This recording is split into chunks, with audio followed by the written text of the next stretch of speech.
I'm drinking my coffee this morning, and while I was doing that, I figured I would write down the business plan just to give another way to take a look at it, just to show y'all what I'm looking at.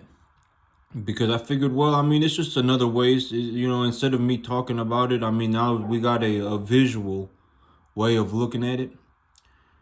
And so I wrote down the business plan just to get another look at it. But this right here. So let's say whatever. This is my money. I start off with, let's say I start off with 15 animals, right? And yesterday I was talking about the idea of the 1-to-1 leverage. And so let's say I start off with 15 animals. And then I take a loan for 15 animals from the bank. And then that means I have 30 animals. And out of 30 animals, 6 of them die.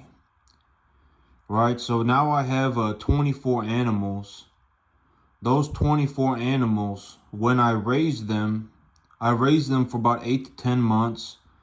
And for every about 35 animals, it costs me between $1,200 and $1,500 a month to raise 35 animals. And for me to get an animal to double their value, I normally have to take them from about 200 pounds up to 800 pounds. And for me to take them from 200 to 800 pounds per 35 animals, it costs about $1,200 to $1,500 a month. So I put an expense of 8 on here, because I got 24 animals, right? I got 24 animals.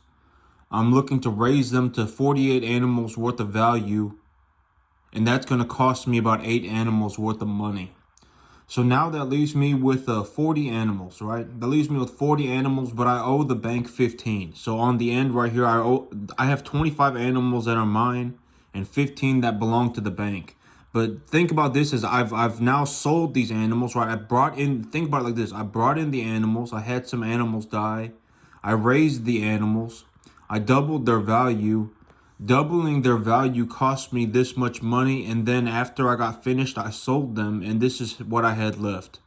So now I have 25 animals of my own money, and then I have 15 animals of the bank's money. And so I take a look at the situation and I say, okay, I got 25 animals worth of money and I have 15 animals worth of the bank's money. But instead of buying 40 animals, I say, okay, well, I'm going to take my 25 animals and I'm going to buy another 25 animals using the bank's money. I'm going to take a loan for 25 animals instead of 15. So now I have 50 animals. Out of those 50 animals, 20% die. So that leaves me with 40. I take those 40 to double value to 80. And for me to do that, it costs me about 12 animals worth of money. So now I have 43 animals worth of my own money and 25 animals worth of the bank's money. Then I go, well, okay, I have 43 animals of my own money and I still have 25 animals worth of the bank's money. But instead of buying 88 animals, instead of buying 78 animals, or 68 animals, instead of buying 68 animals, I am going to buy 86. Why am I going to buy 86? Because I figured, well, I just want to leverage my money 1-for-1. Why not?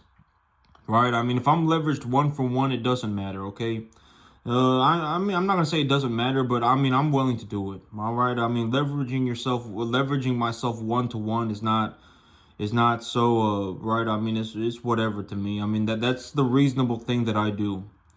So I go and I buy 43. I have 43 animals of my own money, and I have 43 animals of the bank's money, etc., etc. Continued on until infinity and beyond. And so that's what I mean by leveraging 1-for-1. That's how I do it.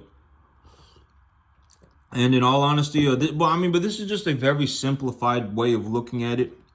If I were to just lay out the business plan with the information that I've collected, a 20% death loss, it costs me about $1,200 to $1,500 a month to raise an animal, to raise 35 animals. It costs me about $1,200 to $1,500 a month to raise 35 animals. It takes about 8 to 10 months for me to take an animal from 200 to 800 pounds. When I take an animal from 200 pounds to 800 pounds, they about double their value. When I consider these things, when I consider it all for what it is, this is what the business plan looks like when it's very, very, very just simplified and laid out. But you also have to remember that the numbers only look like this. I talk about this all the time, but the numbers only look like this if you actually achieve the results. All right, that's going to be the hard part. Just because I have a good business plan, just because I'm showing you a good business plan, does not mean that this is a good idea for everybody. And the way that I talk about this is that when you take a look at my situation and you take a look at what I'm doing, my results are very similar to almost having 4 or 5 PhDs working together on a government level study. That's about what my numbers look like. All right, my average daily gain values, the cattle conditioning, the growth of the grass, right? The way that I run the business, the way that I take care of the animals. I mean, this is not easy stuff, and it may I'm just I'm just showing you my business plan to just show you what just show you what the business plan looks like, and to give you a rough idea of what my numbers look like. I'm just giving you a rough idea of what things look like. But does not mean that it's a good idea for everybody. Okay, be very careful. I'm not making it up when I say you cannot skip the work. If your grass does not grow in properly, your expenses are going to be higher. If you lose more animals, bringing in 200-pound animals is not easy. If you lose a bunch of animals, your expenses will be higher. Your death loss will be higher. There are a lot of things that can happen. Okay, if you do not condition your cattle properly, if you do not gain your cattle properly, then their cell weight won't be a double of what you bought. If you do not have if you do not know animal medication and animal diet very thoroughly, you probably shouldn't even be bringing in 200-pound animals to begin with. There are a lot of things that can happen. All right, you gotta take a look at it for what it is. And I'm just saying that these are my numbers. I'm just giving you my numbers. All right, I'm just showing you my business plan for the intentions of just showing you, with all honesty, what my business plan looks like. I'm just here to show it to you. I am not encouraging that anybody do anything. Okay, you can do whatever you want. All right. At the end of the day, it's a free country. You can do whatever you want. But just understand there's a reason why I say things like you cannot just skip the work. If you legitimately think that you can skip the work, you're going to end up launching yourself off a cliff. All right. You're better off thinking, maybe I should really pay attention, and maybe I should start really, taking this seriously. Right. Money talks. At the end of the day, I'm the one who makes the money, and I'm the one who knows how to make the money. It doesn't matter what an opinion, opinions don't matter. All right. Opinions do not matter. I'm the one who makes the money. All right. And I'm the one who knows how to make the money. I have legitimately not seen anybody get to the 10% mark to this day. So it just is what it is. All right. It don't, trust me. I don't, trust me. It does not.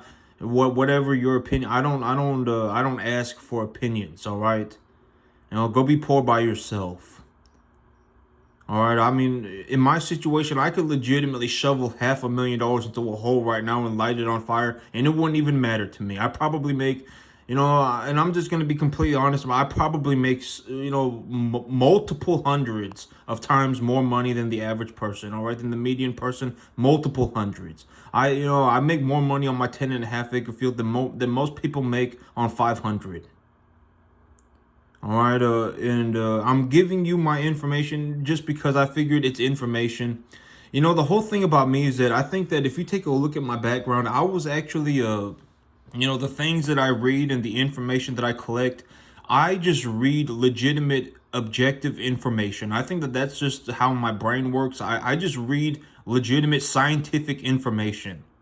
And that's one of the things that really benefited me throughout my life was just reading information. And so I figured that is, like and that got me very far, and I do very good, right? I'm not like a malicious person, right? I care a lot about the environment. There are a lot of things. I got a spiritual side, and I think about things, and I'm not a horrible malicious person. And the information, good information allowed me to do better for myself. And so I figured I would just give good information to the world as well, because that's what got me here. So I'm going to give that back. I'm going to give good information back to the world as well. Right? That's one of my things. All right. Good information got me here, and I'm looking to give good information back. But this is effectively what my business plan looks like when I write it down on a piece of paper. All right, 1-for-1 leverage, 20% death loss, double the value of the animals. That costs me an expense. There's an expense to that. And when I'm done, this is how much money I come out with on the other side. And this is how much money is mine and how much money belongs to the bank. All right, that's effectively more or less what it looks like. That's the business plan written down on a piece of paper. And so, yep, that's more or less what it looks like. And I'm gonna be going to the sell barn today to sell some cattle and buy some cattle, and then I'll be rolling forward. And then but that's what I've been talking about, right? 1-to-1 leverage. And why am I okay with doing 1-to-1 leverage? Because if I do 1-to-1 leverage, and then I think about the average death loss and et cetera, and I could just take a look at it for what it is. And, there's a lot of things, right? I mean, how many animals can I raise on my field, and how many animals can I put in the preconditioning pen, and et cetera, right? And so I take a look at it and I say, well, right. I mean, there's a lot of things that go on, a lot of moving parts.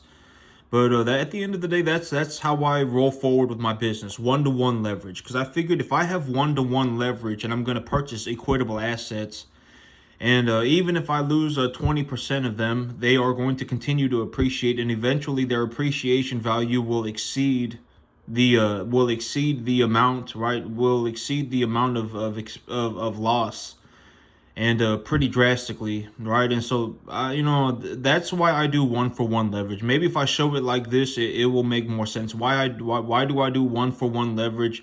And I actually don't suggest leveraging future earnings or anything like that. I don't leverage future earnings.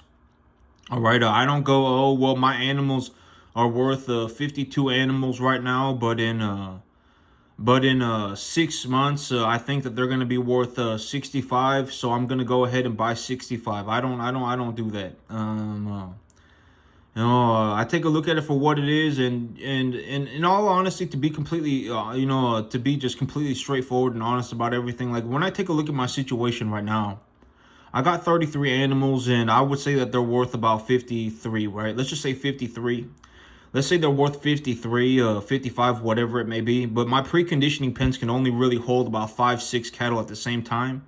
Well, then I can only bring in 5 or 6 cattle at the same time. It doesn't matter. It doesn't matter what, right? It doesn't matter about anything else. It doesn't matter about the net positive value. The preconditioning pens, I guess, are a bottleneck. I have a preconditioning pen, and it can hold 5-6 animals at a time. And so even if I'm net positive 20 animals, and I have whatever, even if I'm net positive 10, 15, 20 animals, and I also have $6,000-7,000 cash, I can't bring home 20 animals tomorrow, right? Not yet. I mean, I need the right facilities to do that. I can't just go and bring home 25 animals tomorrow. I don't have the facilities to do that. So I mean, in realistic sense, there are a lot of things to consider. All right, this is just the business plan on a piece of paper, just to show y'all what I'm looking at. More or less, this is the business plan written down on a piece of paper. 1-for-1 leverage, death loss, double the value. That costs me money. That's an expense. And then when it's all said and done, I liquidate the animals. This is how much money I have, and this is how much money I owe the bank. Rinse and repeat forever. All right, and so. But that's the business plan on a piece of paper. And, but yep, yeah. And when I say things, and I'm just looking to be as straightforward as I can. All right, I'm not looking to be a horrible person. I'm not looking to slap anybody in the face with money. I'm not trying to be I'm not looking to be a prick. All right, but at the end of the day, when it comes down to a reality case, a reality situation, when it comes to making money in the cattle business, I make enough money to where I don't worry about money. All right, I'm definitely in the net positive. I'm very far in the net positive. Oh, I do very well for myself. I'm not, I don't know what my net worth is, but it is very high. All right, I mean, I do very well for myself, and I don't worry about money. All right, it just is what it is. Nobody cares about an opinion. All right, money talks. You got money. I mean, well, how much money? Well, whatever. Right. I mean, let's talk money. Right. I mean, money's not an opinion. Nobody cares about an opinion. All right. Billy Joe Bob does not determine right what your net worth is and how much money you make or anybody makes or what it doesn't matter. Don't go and ask some random person. All right, and I've already said that in reality, when you take a look at it for what it is and you just consider it for what it is, almost everybody is born average, including me. I was not some, I would say that maybe, on a scale of, whatever, almost everybody, 98% of the population is somewhere between a 4.5 and a 5.5. Everybody is effectively average unless you're like sitting there legitimately creating a black hole machine in your garage or you're doing calculus by the time you're 5. You were born average too. All right, I was born average, as more or less average. I didn't and I think that since I was young, I was, maybe I had a little bit of a knack for science, for logical thinking. Maybe I had a little bit of an edge, but I did not just appear like this. Right. I learned a lot. It took me a lot of time. I read a lot of books, a lot of practice, and I stuck to it no matter what, and et cetera, et cetera. Right. There's also the God portion of it. Right. I mean, I could not have made. I always say that the whole thing about God is that you ain't making it without God. Nobody making it without God. All right. You got to have God, and you're not making it without God. So there is the God portion, and there is also the reality of the case that in all seriousness, I mean, if the whole idea of the genius is that practically if you're average, if you are average, you can actually learn, intentionally teach yourself, or not even just teach yourself, you can intentionally be taught how to do this. About 90% of it can be done by anybody. Maybe even more, maybe even 98% of it can be done by anybody. But the level of time and effort that it takes, and you need to have the right direction. I mean, you need to effectively, have somebody that puts you on the right direction. You need to have the best teachers, right? That's what Laszlo Pogar talks about. You need to have the best teachers. Right? I mean, you need to have somebody, you need to be put on the right path. And if you stick to it, almost anybody can learn how to do 98% of this. Practically anybody. If you were born average, you can learn how to do 95% of this. All right? It just takes a long time. By the time, most people, it's already too late. I'm telling you, by the time you're about 15, a lot of people, it could be even as early as 15 legitimately. It could be even as early as 10. You're already on a path for eternal failure. Financial failure. You're gonna be poor forever. All right, and being poor, there's no benefit to it. There's a lot of reasons why it happens. No, you do not end up poor because you're a good person. All right, there are a lot of reasons to end up poor, and being poor is not good. There is no benefit to being poor. All right, and in all reality, you may legitimately have to leave everybody that you know for dead. Don't ask anybody for an opinion, and start accumulating good assets. All right, if it comes down to it, you may have to do it. And the thing is that when you do something like that, the people who actually care for you will be happy that you made it. Everybody is not your friend. The world is not Disneyland. All right? And here, and oh, but I mean, it just is what it is, all right? Everybody's not your friend. Some people are legitimately malicious, massive piles of unrecoverable problems. There are legitimate, most people are unrecoverable problems. Massive piles of problems. Oh, well, I fell out of heaven to seven and my life is a magical journey. All right, they're malicious, right? They intentionally want to see people fail, and it's like, and well, see how that works out for you, right? I mean, see it, because God and the devil see everything, right? And it's important to be with God. All right, you got to keep yourself with God, and there is no shortcut. All right, there is no shortcut, and see how that works out for you. Keep that BS away from me. All right, die poor by yourself. Have fun. All right, don't take me down with you. There is no reason to be poor. All right, there's no good reason to be poor.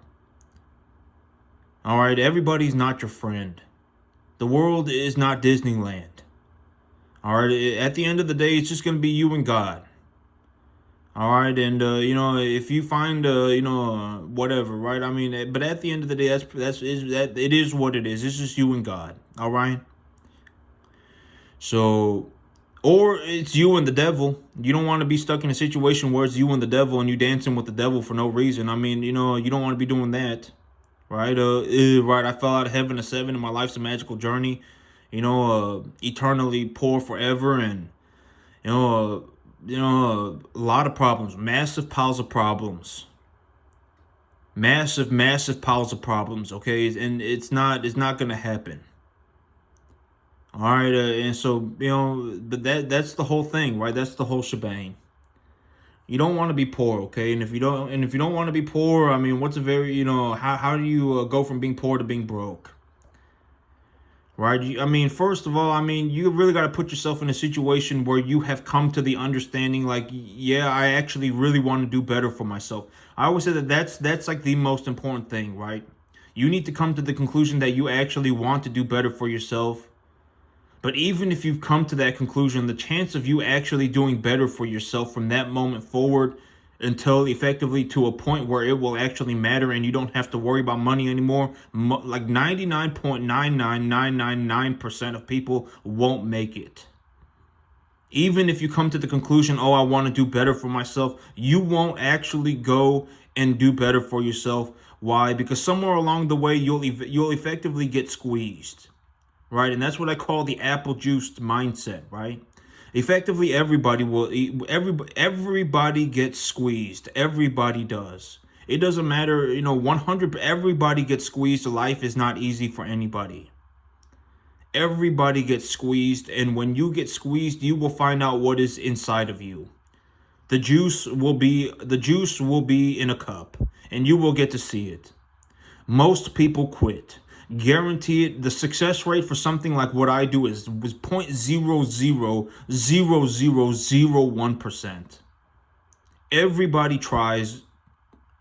Everybody tries. Everybody tries. I mean, but effectively everybody quits, gives up. Guarantee it. Even if you decide that you want to do better for yourself, the chance of you actually going and doing better for yourself is very, very low. Why? Because you're gonna get squeezed, and when you get squeezed, all of your problems will become apparent, right? It's like the whole thing about you asked God you ask God for something, you ask God, God, I'm looking to do better for myself, and so God gave you the hardest challenge that you could have ever imagined, and then when you hit that challenge, you threw a pity party. You couldn't do it, and you threw a tantrum, and then you quit, and then God said, well, then you don't get it, right? I mean, it just is what it is, right? And everybody gets squeezed, and when people get squeezed, the juice comes out, and then it's a done deal. All right, for if you want effectively a guarantee for making money forever, to not worry about money ever again, then buy $2,000 worth of the S&P 500 every month for the rest of your life. That's the answer, okay? And then that's the answer. Buy $2,000 worth of the S&P 500 every month for the rest of your life. You'll effectively get to a point ultimately where the money won't matter. It won't matter. The money won't matter anymore, and after a certain point, you can't even do anything with the money. All right, granted that you don't have massive problems. And so that's it for me today, YouTube. I'm gonna get these cattle to the sale barn. I'm gonna go get some new cattle. Y'all have a good one.